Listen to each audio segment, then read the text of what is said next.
se nos habló de que cuestionaban la autoridad del Señor Jesús, y los que lo cuestionaban también menospreciaban la santidad de Dios y también menospreciaban la gravedad de su pecado, y aparte se querían apropiar de lo que le pertenecía solo a Dios. Y el Señor, para ayudar a los que lo estaban cuestionando a que vieran su rebelión, a que vieran su triste condición espiritual, les contó una parábola, y esa parábola termina de una manera muy dura, pero era una manera en la que el Señor les quería ayudar a que creyeran en Él, a que no lo rechazaran y lo resistieran. Y ahorita vamos a ver que en lugar de responder como el Señor hubiera querido, responden de una manera totalmente contraria. Esta mañana veremos que los líderes religiosos sí entendieron que la parábola que les dijo se trataba de ellos, pero siguieron cuestionando al Señor en lugar de arrepentirse.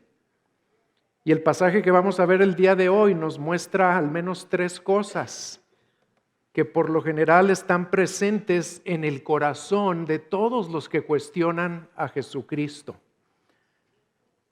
Y el título de este mensaje es El corazón de los que cuestionan al Rey. Y nuestro texto será Lucas 20 del 19 al 47. Es una porción larga, pero qué hermoso, vamos a leer más de la palabra de Dios. Así que por favor lean conmigo Lucas del 19 hasta el final del capítulo. Dice así: los escribas y los principales sacerdotes procuraron echarle mano en aquella misma hora, pero temieron al pueblo porque comprendieron que contra ellos había dicho esta parábola. Y acechándole enviaron espías que fingieran ser justos para sorprenderle en alguna declaración, a fin de entregarle al poder y autoridad del gobernador. Y le preguntaron diciendo: Maestro, sabemos que hablas y enseñas rectamente y no te guías por las apariencias, sino que enseñas con verdad el camino de Dios. ¿Nos es lícito pagar impuesto al César o no? Pero él, percibiendo su astucia, les dijo: mostradme un denario. ¿De quién es la imagen y la inscripción que lleva? Y ellos le dijeron: del César. Entonces él les dijo: pues dad al César lo que es del César, y a Dios lo que es de Dios. Y no podían sorprenderle en palabra alguna delante del pueblo, y maravillados de su respuesta, callaron. Y acercándose a él algunos de los saduceos, los que dicen que no hay resurrección, le preguntaron, diciendo: Maestro, Moisés nos escribió, si el hermano de alguno muere teniendo mujer, y no deja hijos, que su hermano tome la mujer y levante descendencia a su hermano. Eran pues 7 hermanos, y el primero tomó esposa y murió sin dejar hijos. Y el segundo y el tercero la tomaron, y de la misma manera también los 7, y murieron sin dejar hijos. Por último murió también la mujer. Por tanto, en la resurrección, ¿de cuál de ellos será mujer? Porque los 7 la tuvieron por mujer. Y Jesús les dijo: los hijos de este siglo se casan y son dados en matrimonio, pero los que son tenidos por dignos de alcanzar aquel siglo y la resurrección de entre los muertos, ni se casan ni son dados en matrimonio, porque tampoco pueden ya morir, pues son como ángeles y son hijos de Dios, siendo hijos de la resurrección. Pero que los muertos resucitan, aún Moisés lo enseñó en aquel pasaje sobre la zarza ardiendo, donde llama al Señor el Dios de Abraham y Dios de Isaac y Dios de Jacob. Él no es Dios de muertos, sino de vivos, porque todos viven para Él. Y algunos de los escribas respondieron y dijeron: Maestro, bien has hablado, porque ya no se atrevían a preguntarle nada.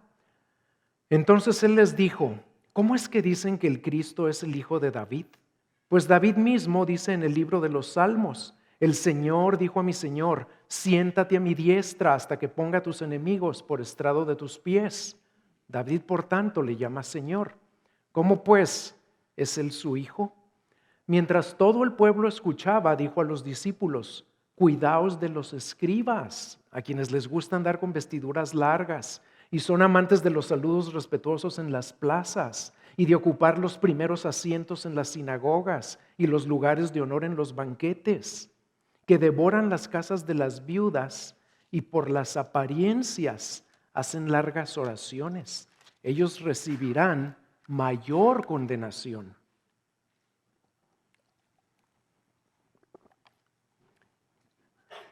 Lo primero que nos muestra este pasaje es que el corazón de los que cuestionan al rey es un corazón falso y egoísta. Y eso está en los versículos 19 al 26, que va a ser la primera sección que veremos. Ahí vemos que los sacerdotes entendieron que la parábola que les había dicho era en contra de ellos y procuraron echarle mano, pero le tuvieron temor al pueblo, no querían hacer un escándalo y que llegaran los romanos y los metieran a todos a la cárcel o hicieran algo peor. Y acechándole, dice, le enviaron espías que fingían ser justos para sorprenderle en alguna declaración. ¿Para qué? Pues para que el Señor dijera algo que no debía y lo pudieran entregar al gobernador. Y le preguntaron, fíjense cómo la pregunta, desde que empiezan a hablar con él, se percibe su falsedad, porque le dicen, sabemos que hablas y enseñas rectamente y no te guías por las apariencias, sino que enseñas con verdad el camino de Dios. Pero no era cierto que ellos creían que Cristo enseñaba el camino de Dios. Y luego le hacen su pregunta y le dicen, ¿nos es lícito pagar impuestos al César o no? En su corazón había falsedad y había mentira porque no se sometían a la autoridad de Cristo, y eso significa que todavía estaban bajo el dominio y autoridad del padre de mentira, que sabemos que es Satanás. Y estos hombres vinieron a Jesucristo con una pregunta que cualquier otra persona no hubiera podido responder. Esta pregunta era una trampa mortal de la cual ellos estaban seguros que el Señor no se iba a poder librar, dijera lo que dijera. ¿Y saben por qué era una trampa mortal? Porque en aquellos días el pagarle impuestos a Roma era un asunto muy explosivo, muy delicado. Los judíos odiaban a los romanos y lo que más odiaban era tener que darles dinero a los que los estaban oprimiendo, que habían conquistado su territorio, que los tenían bajo su yugo militar y político. Y cuando le hacen la pregunta, lo que realmente andaban buscando era deshacerse del Señor Jesús. Y ahí vemos su egoísmo. A ellos no les interesaba lo que este maestro de las cosas de Dios les pudiera enseñar. Lo que ellos querían era deshacerse de él, porque era una amenaza para sus intereses, para lo que a ellos les convenía. Y por eso llegan con esa pregunta que en realidad era un dilema, ¿verdad? ¿Estaban seguros de que el Señor iba a caer en su trampa? ¿Estaban seguros de que el Señor iba a, como decimos aquí, a meter la pata y de una manera muy grave que tal vez le podría costar hasta la vida? ¿Por qué? Fíjense por qué. Porque si contestaba que no era lícito pagarle impuestos al César o a Roma, entonces lo podían acusar de insurrección o de rebelión y lo iban a arrestar los romanos y tal vez lo iban a ejecutar. Eso es si contestaba que no había que pagar impuestos. Si contestaba que sí había que pagarle impuestos a Roma, también se iba a meter en grandes problemas. ¿Por qué? Porque lo iban a acusar sus enemigos de que era un colaborador de los romanos, de que era un traidor de su nación de Israel. Y el pueblo pues le iba a dar la espalda de ahí en adelante. Ahorita que acabamos de leer que los fariseos y los escribas le tenían miedo al pueblo porque apoyaban a Jesucristo. Pero si ellos los podían convencer al pueblo de que el Señor en realidad era un traidor, pues ya no le iban a dar ningún apoyo y entonces sí se podían deshacer de él con mayor facilidad. Sus adversarios le hicieron esa pregunta con toda esa malicia en sus corazones y esperaron con ansias a ver cuál era la respuesta del Señor. Y una vez más, la sabiduría del que es más grande que Salomón, infinitamente más grande que Salomón, les dio una respuesta que los dejó atónitos y mudos. Vean en los versículos 23 al 26 cómo les responde el Señor. Dice, pero él, percibiendo su astucia, les dijo, mostradme un denario. ¿De quién es la imagen y la inscripción que lleva? Y ellos le dijeron, del César. Entonces él les dijo, dad al César lo que es del César y a Dios lo que es de Dios. Y no podían sorprenderle en palabra alguna delante del pueblo. Y maravillados de su respuesta, callaron. Les tapó la boca. La respuesta del Señor fue tan sabia que no dio lugar a que lo pudieran acusar de ser desleal a Roma, pero tampoco lo podían acusar de ser desleal a Dios, porque le dio a los dos su lugar y les dio a los dos su lugar correcto.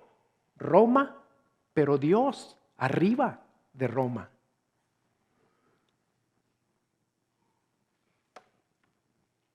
Y tan brillante fue su respuesta, aquí un paréntesis interesante, miren, cuando el Señor les contestó eso, todos los historiadores más famosos están de acuerdo en declarar que esa respuesta de Jesús, dad al César lo que es del César y a Dios lo que es de Dios, es la declaración política más influyente de todos los tiempos.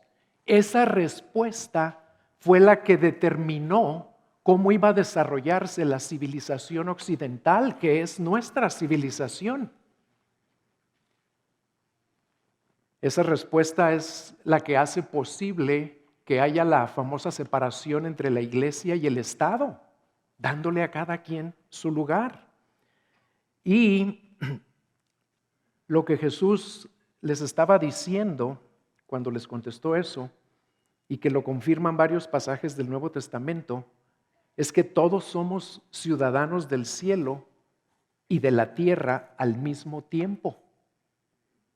Por medio de sus palabras, el Señor estaba afirmando que el Estado, el gobierno, es una institución legítima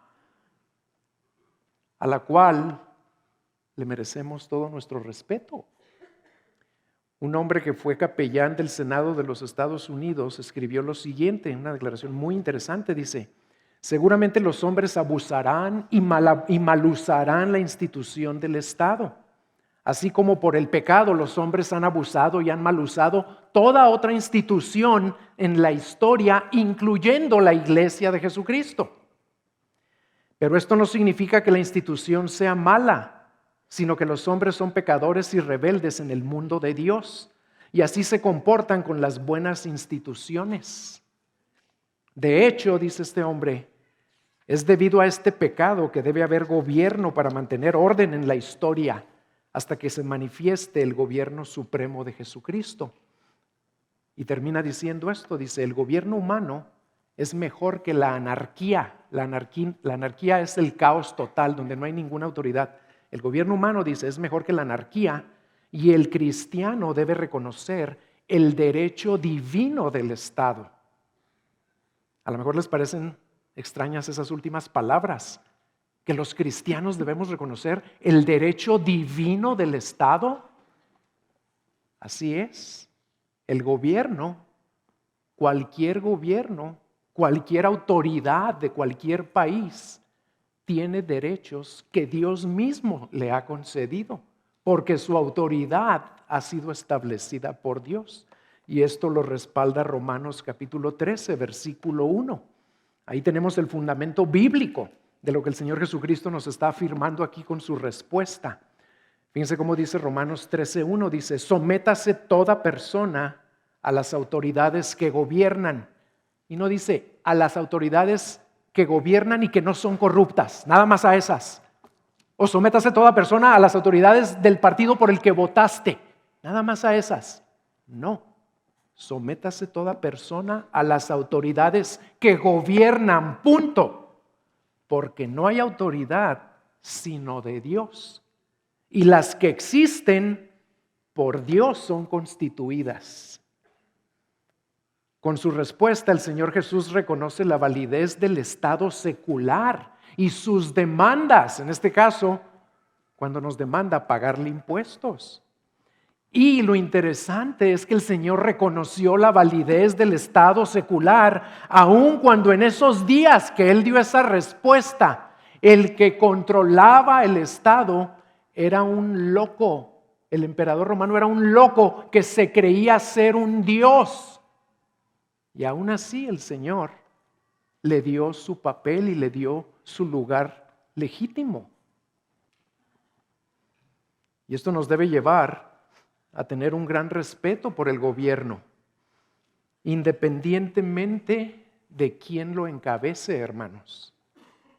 Y aprovecho también para animarlos a que oremos más por nuestros gobiernos, de todos los niveles, porque además eso es lo que el Señor espera de nosotros. En 1 Timoteo capítulo 2 nos dice que estemos orando y haciendo súplicas y haciendo peticiones por todos los que están en autoridad, aun aquellos que no te caen tan bien.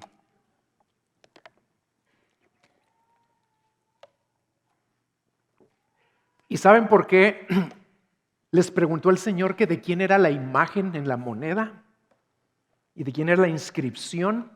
Porque en aquellos días había un entendimiento generalizado entre la gente de que las monedas eran propiedad de aquel cuya imagen aparecía en la moneda. Por eso cuando el Señor les dice, pues denle al César, ¿de quién es la imagen? Del César. Denle al César lo que es del César. Y denle no es la palabra correcta. En inglés el Señor les dijo render, y render quiere decir devuélvanle o entréguenle lo que le corresponde, lo que es de ellos. ¿Por qué? Pues porque era como debería hacerse, era lo correcto. Y otra cosa interesante aquí, el Estado tiene su lugar legítimo, tiene la autoridad que Dios le dio, lo debemos respetar, debemos someternos a sus directrices en lo que nos manda, con una condición, siempre con una condición, que debemos someternos a la autoridad del Estado mientras no nos pida hacer algo que vaya en contra de lo que Dios nos manda en su palabra. Esa sería la principal razón por la que no deberíamos obedecer al Estado. Y el ejemplo perfecto de esto viene en los capítulos 4 y 5 del libro de los Hechos, ¿se acuerdan? Ahí los discípulos estaban predicando el Evangelio, acababa de pasar el día de Pentecostés, hacía pocos días, y ellos empezaron a predicar por toda Jerusalén, y las autoridades los llamaron y los encarcelaron y los amenazaron y les dijeron que ya no predicaran en el nombre de Jesucristo. ¿Y qué hicieron los discípulos? Salieron y volvieron a predicar en el nombre de Jesucristo. ¿Por qué? Porque ellos entendieron esto que les acabo de explicar. Entendieron que su llamado a predicar el Evangelio estaba por encima de la autoridad de su nación, incluso por encima de la autoridad de Roma, que era el imperio mundial. ¿Y qué contestaron cuando los volvieron a arrestar y los volvieron a amenazar? Vean Hechos 5:28. Ahí los llamaron de nuevo y les dicen, les dimos órdenes estrictas de no continuar enseñando en este nombre. Y he aquí que ustedes han llenado a Jerusalén con sus enseñanzas y hasta quieren traer sobre nosotros la sangre de este hombre, o sea, la sangre de Cristo. ¿Qué les contestaron los discípulos en el siguiente versículo? Les dijeron Pedro y los demás, debemos obedecer a Dios antes que al César o que a los hombres. Y al hacer esto, ¿saben qué estaban haciendo? Al hacer esto estaban actuando de manera congruente con la segunda parte de la respuesta del Señor.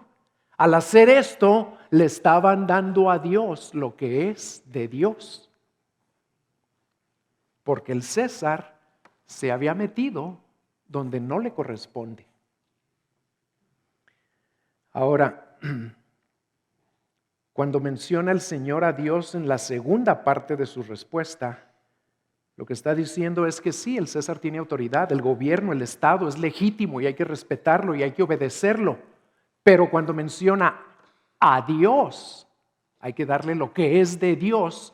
Está estableciendo una diferencia entre la autoridad del Estado y la autoridad de Dios y está poniendo a Dios siempre por encima, muy por encima del Estado. Y para que captemos la importancia de lo que el Señor les está diciendo aquí, porque recuerden que esto fue un mandamiento, no nada más fue una respuesta a aquellos que lo estaban cuestionando, fue un mandamiento que el Señor nos ha dado y que se aplica a toda la humanidad en todo lugar y en todos los tiempos. Dad a César lo que es del César y a Dios lo que es de Dios. En el Nuevo Testamento no vemos en ningún lugar que el Espíritu Santo les haya revelado a los apóstoles que ya no hay que hacer eso. Eso sigue válido, sigue vigente y seguirá vigente hasta que regrese el Señor. Pero para que captemos la profundidad de las palabras del Señor ahí, hay que notar un paralelo interesante entre lo que les dijo en cuanto al César y la moneda y lo que nosotros debemos entender.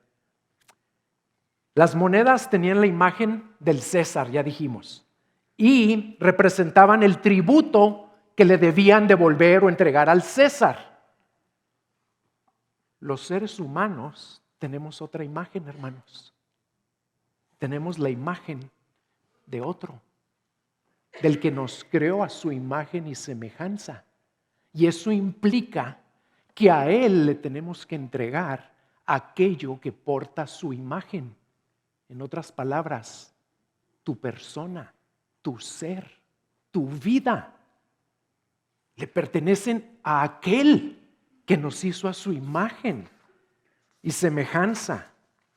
Como dice Génesis 1:27, creó pues Dios al hombre a imagen suya, a imagen de Dios los creó, varón y hembra los creó. Y el tener siempre presente que portamos la imagen de Dios debe ser un recordatorio constante de que le pertenecemos solo a Dios. Y la pregunta que nos tenemos que hacer no es nada más si le estamos dando al César lo que es del César, sino si le estamos dando a Dios lo que es de Dios en todas las áreas de nuestra vida. Y si tú piensas que Dios solo quiere tu dinero, tus diezmos, tus ofrendas, estás muy equivocado. Si piensas que lo que Dios quiere son tus talentos y tus dones para que los sirvas mucho aquí en la iglesia, también estás muy equivocado. Si piensas que lo que Él quiere es lo que es más querido para ti, también te equivocas. Te quiere a ti. Quiere todo tu ser, tu persona, tu corazón. Eso es lo que quiere. Y no se va a conformar con nada menos que eso. Porque le perteneces a Él.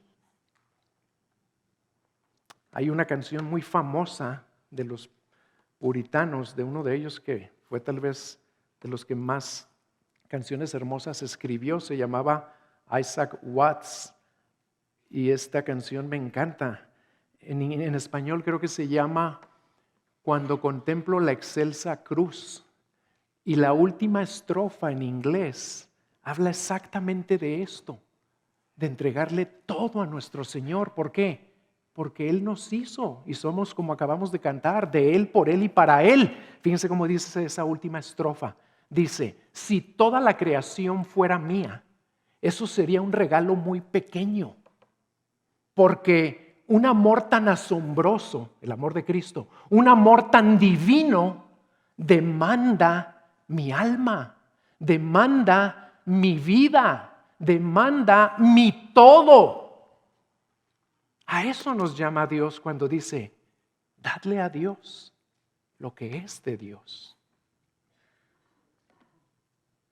Ese es el primer punto, y que es la postura contraria al corazón egoísta y falso con el que vinieron a Él los escribas. Segundo punto, el corazón de los que cuestionan al Señor es un corazón incrédulo. Y esto lo vamos a ver en los versículos 27 al 40.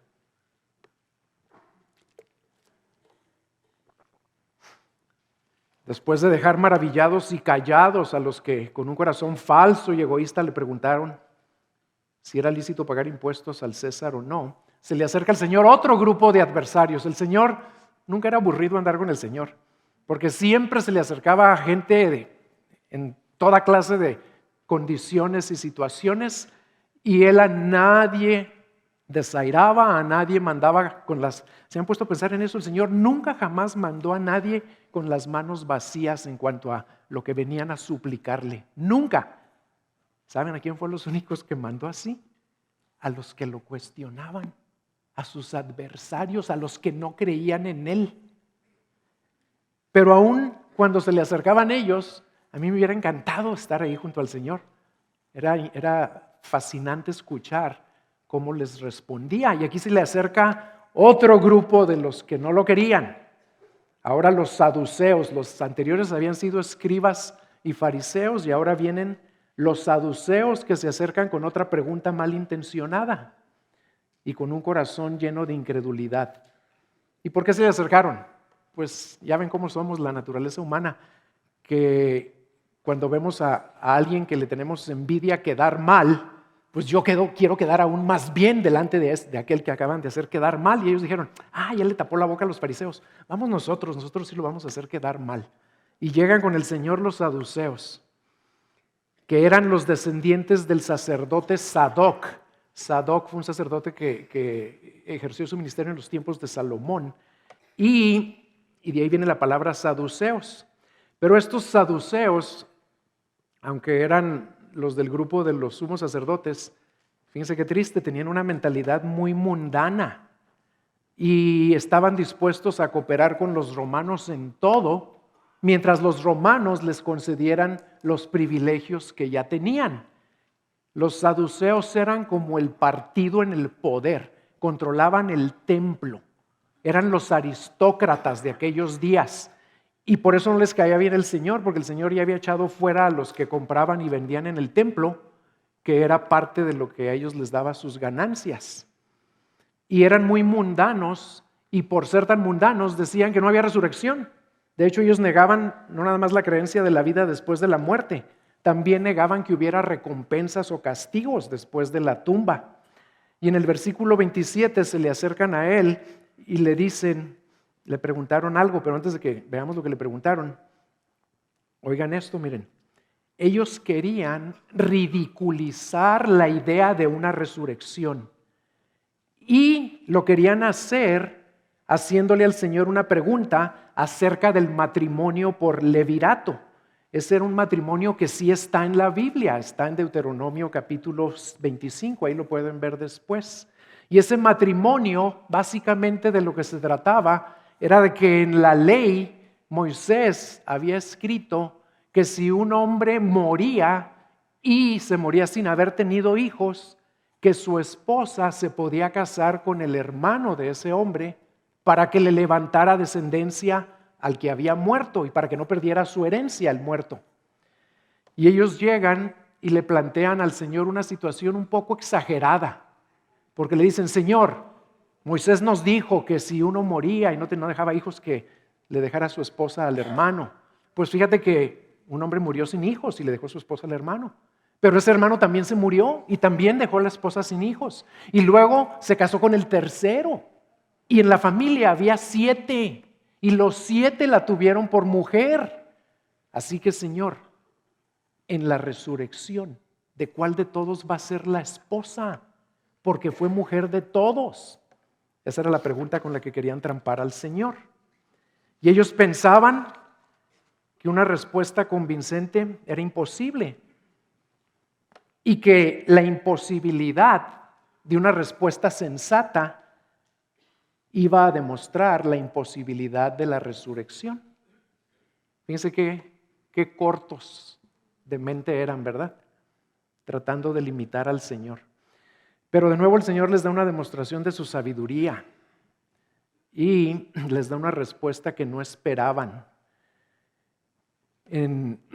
Antes de leer la respuesta, aquí en Lucas, nada más les quiero decir otra cosa, miren, en Mateo viene este mismo caso, en Marcos también viene esta misma situación, y tanto en Mateo como en Marcos, cuando le hacen la pregunta al Señor, lo primero que el Señor hace, en lugar de contestarles, es reprenderlos. Y les dice, les voy a leer cómo les dice en Mateo, les dice: ustedes están muy equivocados.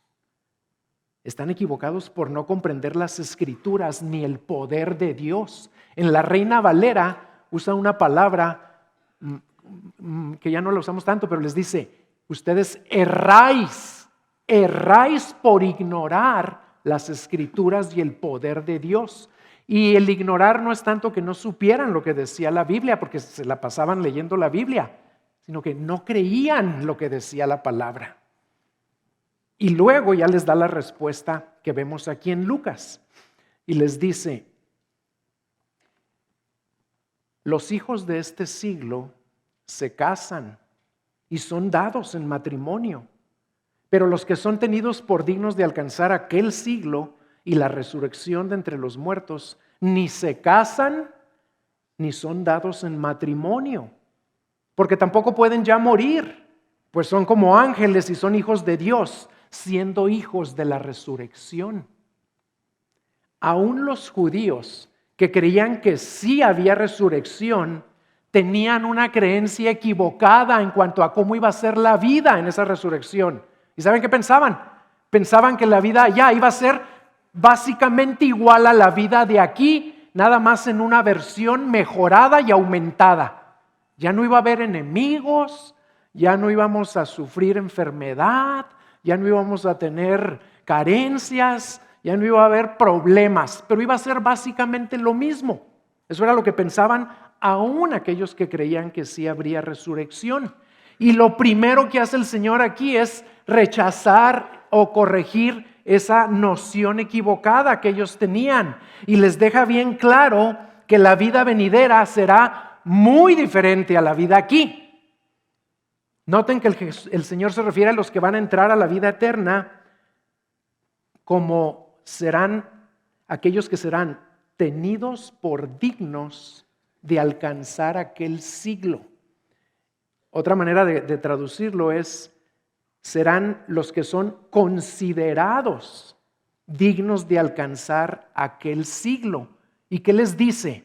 Que los que sean tenidos por dignos de alcanzar aquel siglo y la resurrección de entre los muertos, ni se casan, ni son dados en matrimonio, porque ya no pueden morir, pues son como ángeles. Les enseña esas tres cosas. En primer lugar, ya no habrá matrimonio. Y a lo mejor aquí algunos se ponen alegrones, ¿verdad? No es para tanto, hermanos, no es para tanto.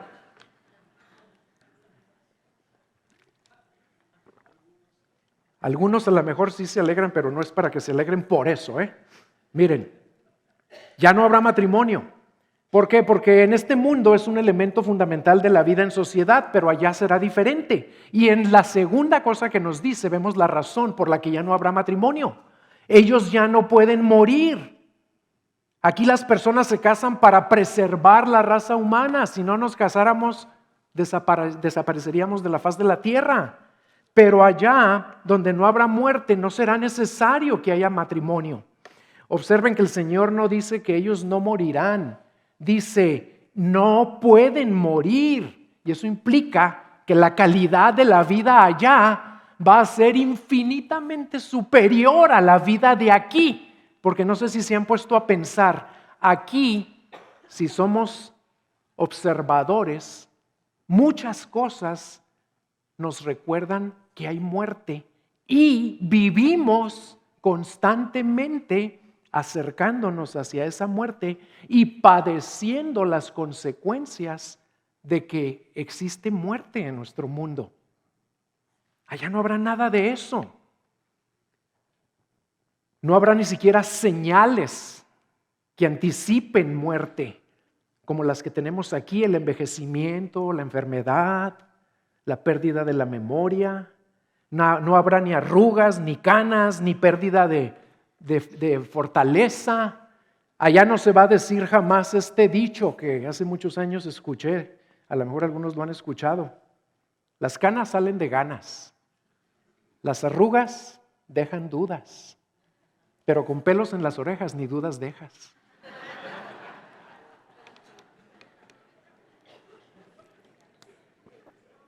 Allá no habrá nada de eso. Y déjenme decirles esto. Si con el paso del tiempo tu cuerpo se ha ido deteriorando, en lugar de desanimarte, anímate. Porque ¿sabes qué quiere decir? Aún las señales que te recuerdan que vas hacia la muerte nos deben animar. Porque quiere decir que se acerca el día en que estaremos ausentes de este cuerpo, pero presentes con nuestro Rey. Amén. Y en tercer lugar les dice, los que sean considerados dignos de entrar al siglo venidero son como ángeles y son hijos de Dios. Seremos como los ángeles no solo en estatus o en posición, sino que vamos a poseer algunas de las cualidades de los ángeles. Nuestros cuerpos tendrán poderes que ahora ni nos imaginamos, como volar, por ejemplo.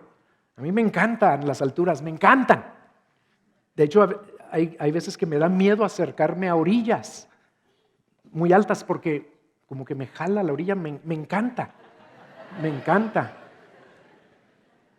Una vez hace muchos años, estaba soltero todavía porque mi bonita ya no me deja, me tiré de un paracaídas y me tiré de un avión en paracaídas y se siente padrísimo, padrísimo. Los solteros, tírense.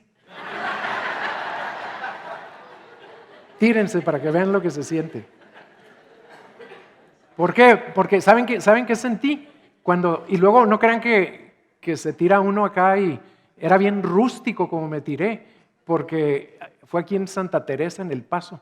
Nos dieron un entrenamiento muy furris y nos echaron ahí y vámonos. Y subió el avión y nomás me dijeron esto: tú salte y agárrate del ala. Abrieron la puerta del avión y yo era el primero. Abrieron la puerta del avión y me agarré del ala, de un tubote así. Agárrate del ala y cuando ya estés afuera del avión así, te sueltas. Y así le hice. Los primeros, lo más duro fue al salir del avión, porque con el aeronazo te podía llevar, ¿verdad? Y ya me agarré, pero en cuanto me solté, el paracaídas se abría automáticamente en 3 segundos y empecé a flotar y a ver el horizonte. Sentía que ya me iba a ir con el Señor. Hermoso, de veras, hermosísimo. Y algún día viviremos todos eso, por la gracia de Dios. Bueno, pero miren, también tendremos capacidad mental y una comprensión espiritual muy superiores, como Pablo nos lo dice en 1 Corintios capítulo 15, versículos 42 y 43, dice: así es también la resurrección de los muertos. Se siembra un cuerpo corruptible, se resucita un cuerpo incorruptible. Se siembra en deshonra, se resucita en gloria. Se siembra en debilidad, se resucita en poder. Se siembra un cuerpo carnal y se resucita un cuerpo espiritual. Y como los ángeles, nuestra obediencia será perfecta y siempre haremos la voluntad del Señor. El Salmo 103:20 dice: bendecid al Señor vosotros sus ángeles, poderosos en fortaleza, que ejecutáis su mandato, obedeciendo a la voz de su palabra. Ellos siempre obedecen, así vamos a obedecer nosotros allá, siempre. Y como los ángeles adoraremos a nuestro Dios perpetuamente, arrojando nuestras coronas a sus pies y cantando sus alabanzas. Y nosotros, hermanos, tendremos mucho más que cantar que los ángeles. ¿Saben por qué? Porque fuimos redimidos por su sangre y ellos no. Amén. Vamos a cantar. Ellos sí pueden cantar unas cosas. Pueden cantar, por ejemplo, lo que dice en Apocalipsis 4:11. Y nosotros nos vamos a unir a ellos al cantar esto. Fíjense cómo dice Apocalipsis 4:11, dice: digno eres, Señor y Dios nuestro, de recibir la gloria y el honor y el poder, porque tú creaste todas las cosas y por tu voluntad existen y fueron creadas. Pero nosotros vamos a poder cantar lo que está en Apocalipsis 5, 9 y 10. Y ellos lo cantaban en tercera persona. Ustedes y yo, si ya somos de Cristo, lo vamos a cantar en primera persona. Y vamos a decir: digno eres de tomar el libro y de abrir sus sellos, porque tú fuiste inmolado y con tu sangre nos compraste para Dios, a gente de toda tribu, lengua, pueblo y nación. Y pónganle nos, y nos has hecho un reino y sacerdotes para nuestro Dios, y reinaremos sobre la tierra. ¡Aleluya! A eso vamos, hermanos, por la obra de Cristo en la cruz. Y aunque ya somos hijos de Dios, nacidos de nuevo, adoptados en su familia, y podemos dirigirnos a Dios como Abba Padre, nuestra identidad como hijos de Dios no alcanzará su plena consumación hasta que alcancemos aquel siglo, porque somos hijos de la resurrección. Y el Señor, en su amor y en su paciencia para con sus enemigos, no nada más les dice esto. El Señor no solo los corrige, sino que se toma el tiempo en los versículos 37 y 38 para explicarles que la Escritura enseña claramente la resurrección, y lo hace usando uno de los pasajes más importantes para los judíos, cuando el Señor le habló a Moisés desde la zarza ardiendo. Y el Señor les dice: pero que los muertos resucitan, aún Moisés lo enseñó. Y en Mateo dice: aún Dios lo enseña. En aquel pasaje sobre la zarza ardiendo, donde llama al Señor el Dios de Abraham, Dios de Isaac y Dios de Jacob. Él no es Dios de muertos, sino de vivos, porque todos viven para Él. En ese pasaje que está en Éxodo 3:6, Dios habla en tiempo presente. Y en tiempo presente le dice a Moisés: yo soy el Dios de tu padre, el Dios de Abraham, el Dios de Isaac y el Dios de Jacob. Y hablar de esa manera, hermanos, no tendría sentido si esas personas no estuvieran aún vivas. ¿Por qué habla Dios así? Pues porque esas personas siguen vivas después de la tumba. Y esto es muy fácil y lo entendamos con un ejemplo, miren, muy sencillo. Si alguien viene a ti y te dice: yo era amigo de tu papá, ¿por qué te lo dice así? Pues nada más por dos razones: o porque tu papá ya no vive, o porque su amistad ya se acabó. Pero si alguien viene y te dice: yo soy amigo de tu papá, te está comunicando dos cosas: que tu papá todavía vive y que su amistad todavía continúa. Por eso Dios está diciendo que Él es el Dios de Abraham y de Isaac y de Jacob, porque ellos todavía viven y Él sigue siendo su Dios.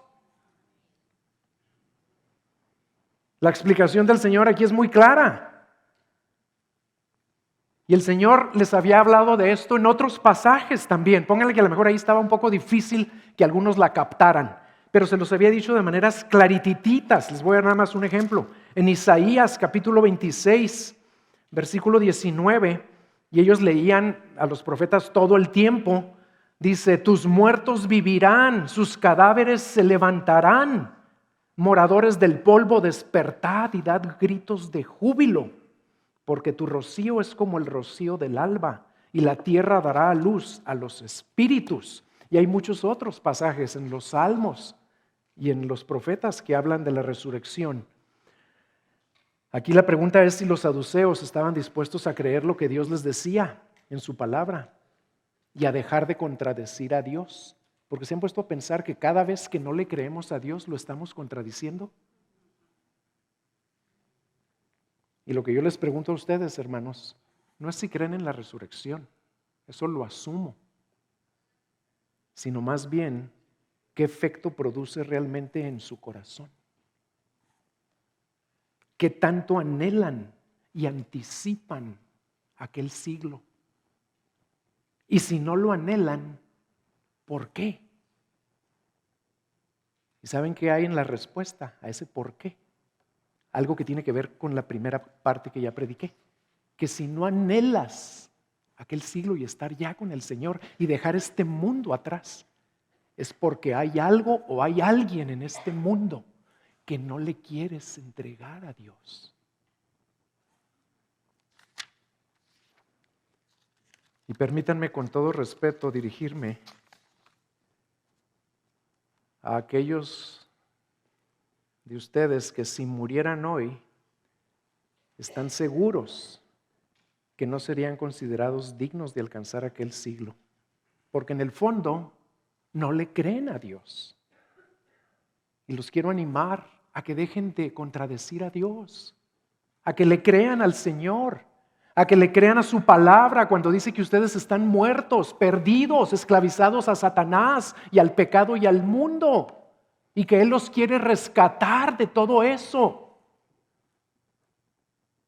Entréguenle sus vidas, vuélvanse a Él, porque hasta que se vuelvan a Él y le entreguen sus vidas a Cristo, empezarán a vivir dándole al César lo que es del César y a Dios lo que es de Dios. Y número 3, además de que es un corazón falso y egoísta y un corazón incrédulo, el corazón de los que cuestionan al Señor es un corazón ignorante y arrogante. Después de haberles respondido magistralmente a sus preguntas malintencionadas, ahora es el Señor el que les hace una pregunta. En los versículos 41 al 44. Y la pregunta se la dirige a los escribas, que eran los expertos de la ley. Y les dice, entonces, ¿cómo es que dicen que el Cristo es el hijo de David? Pues David mismo dice en el libro de los Salmos, el Señor dijo a mi Señor, siéntate a mi diestra hasta que ponga a tus enemigos por estrado de tus pies. Está citando el Salmo 110. David les dice, por tanto le llama Señor. ¿Cómo pues es Él su hijo? El Señor les pregunta esto para ayudarlos a corregir otra idea equivocada que tenían. Ellos creían que el Mesías sí iba a ser un rey que descendía de David, lo cual es correcto, es bíblico, pero creían que iba a ser un rey nada más un poco mejor que David, un poco más grande y poderoso que David, que iba a destruir a todos los enemigos, ya hemos hablado de esto varias veces, pero que iba a ser del nivel o del calibre de un David mejorado. Y hasta ahí. Y el Señor lo que quiere que entiendan, lo que Él quiere ayudarlos a ver es que el Mesías no solo sería un descendiente de David, o no solo sería mejor que David en un sentido terrenal, sino que sería mucho más que un gran líder humano, sería un rey divino, y además de rey divino, sería Señor de todo y de todos. Nadie respondió a la pregunta que hizo ahí el Señor, y Él no la explicó ahí. Pero el Espíritu Santo nos dio la respuesta por medio de Pedro unos cuantos días después. En Hechos 2, 34 al 36, vean lo que dice. Dice, porque David no ascendió a los cielos, pero él mismo dice, dijo el Señor a mi Señor, siéntate a mi diestra hasta que ponga a tus enemigos por estrado de tus pies. Está citando el mismo salmo. Y luego agrega iluminación adicional que el Espíritu Santo le dio a Pedro. Y vean lo que agrega. Sepa pues con certeza toda la casa de Israel que a este Jesús a quien ustedes crucificaron, Dios le ha hecho Señor y Cristo. No nada más era un rey mejor que David, es Señor de señores y Rey de reyes. El problema era que aún los escribas, los expertos de la ley, estudiosos de la palabra, no entendían lo que la Escritura dice del Mesías. ¿Y saben por qué no lo entendían? Porque la leían con lentes políticos, la leían con lentes terrenales y reducían al Mesías a simplemente un monarca terrenal. Y nosotros, hermanos, muchas veces tenemos exactamente ese mismo problema. Leemos la Biblia con lentes que nos impiden ver la gloria de Cristo en cada página. Muchos la leen con lentes de culpa, por ejemplo, y no ven la grandeza del Evangelio, la grandeza de Cristo. Nada más ven la partecita que es la que sus lentes les permiten ver. Quiero que Cristo nada más me quite mis culpas, me limpie la conciencia. Y te conformas con un Evangelio diluido que nada más te perdona tus pecados. Otros la leen con los lentes de la preocupación material. Yo nada más quiero que no me falte nada, que el Señor siempre supla para mis necesidades. Y leen el Evangelio nada más para ver si el Señor realmente les va a suplir todo lo que necesitan. Y se conforman con un Mesías y con un Cristo y con un Evangelio rebajado. Somos igual que ellos. Que el Espíritu Santo nos ayude a leerla con los ojos de la fe, para ver a Cristo como Él es en cada página de la Biblia y para ver el Evangelio en toda la grandeza de su poder y de su gloria. Y por último, en los últimos versículos, el Señor les da una advertencia a sus discípulos acerca de estos escribas. El Señor era bien valiente. Porque fíjense, ¿cuándo dice esto? Dice en el versículo 45, mientras todo el pueblo escuchaba, incluyendo a los escribas, dijo a los discípulos, cuidaos de estos, de los escribas, a quienes les gusta andar con vestiduras largas y son amantes de los saludos respetuosos en las plazas y de ocupar los primeros asientos en las sinagogas y los lugares de honor en los banquetes, que devoran las casas de las viudas y por las apariencias hacen largas oraciones. Ellos recibirán mayor condenación.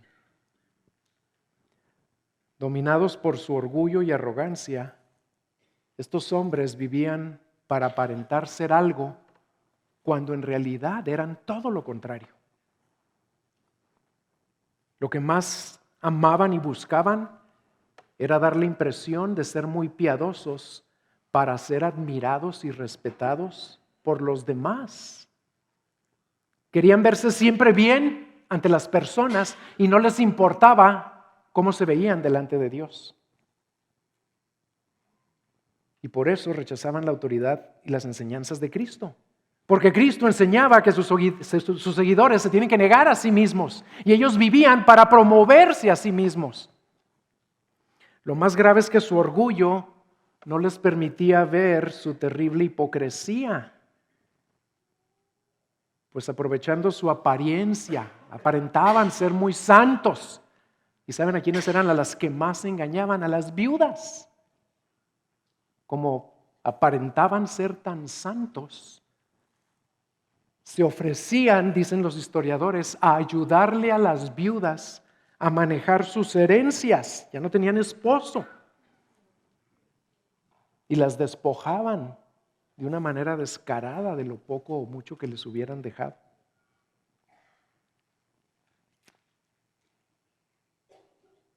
¿Y saben cuál es la realidad, la triste realidad? Que todos nosotros luchamos contra ese mismo orgullo todavía. Y muchas veces ese orgullo nos gana todavía.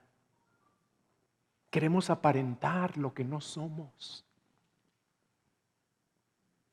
Y para poder crecer en honestidad y en humildad, necesitamos la gracia y el poder de la palabra y del Espíritu Santo, pero también nos necesitamos unos a otros para que me ayuden los demás y vean lo que yo no alcanzo a ver en mí mismo. Y eso que lo necesito para crecer Es a veces lo que menos quiero, lo que más rechazo, lo que más me molesta. Que Dios nos ayude a vivir, como nos decía Carlos ayer en el retiro de líderes, cuidándonos unos a otros y poniendo por obra todos los unos a los otros que necesitamos desesperadamente. Y una excelente práctica, con esto termino, hermanos, una excelente práctica para cultivar la humildad y la transparencia, y el Señor nos la dejó en el Sermón del Monte, es procurar siempre ser más piadosos en privado de lo que somos en público. En otras palabras, ora más en privado cuando nadie te ve. Lee más la Biblia en privado cuando nadie te ve. Sé generoso más en privado cuando nadie te vea. Para que tu recompensa te la dé un día el Señor en público y no sea al revés.